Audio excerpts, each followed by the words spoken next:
আমাবস্যা ও নিম্নচাপের প্রভাবে সৃষ্ট অস্বাভাবিক জলোচ্ছ্বাসে পর্যটন কেন্দ্র কুয়াকাটার বিস্তীর্ণ এলাকা লণ্ডভণ্ড হয়ে গেছে। গত শুক্রবার দুপুর থেকে শনিবার দুপুর পর্যন্ত দফায় দফায় জলোচ্ছ্বাস আঘাত এনে সৈকতের ব্যাপক ক্ষতি সাধন করেছে। ওয়ালটন এখন দেশের সীমানা পেরিয়ে পৌঁছে গিয়েছে 50টিরও বেশি দেশে। ওয়ালটন, ঘরে ঘরে বিশ্বজুড়ে। সৈকতে জিরো পয়েন্ট থেকে পূর্ব দিকের ঝাউবাগান পর্যন্ত 1300 মিটার নির্মাণাধীন সড়কের প্রায় 75% সাগরে বিলীন হয়ে গেছে। ফুটপাত সহ মূল সড়কের এই অংশ ঢেউয়ের তোড়ে ভেসে গেছে। এই 67 বছর বয়স, আমার এই জন্ম কুয়াকাটা।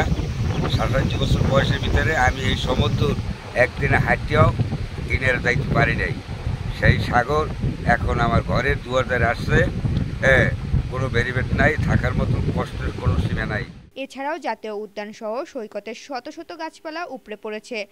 উপড়ে পড়া গাছপালা কিছু অসাধু ব্যক্তি কেটে বিক্রি করছে বলেও অভিযোগ উঠেছে।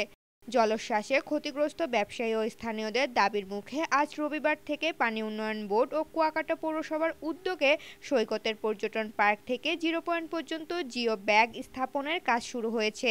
এই উদ্যোগ সাময়িকভাবে ঢেউয়ের তাণ্ডব প্রতিরোধ করার জন্য নেওয়া হয়েছে। তবে স্থানীয়দের জোর দাবি, কুয়াকাটা সৈকতকে ভাঙনের কবল থেকে স্থায়ীভাবে রক্ষা করতে একটি দীর্ঘমেয়াদী প্রতিরক্ষা প্রকল্প দ্রুত বাস্তবায়ন করা হোক।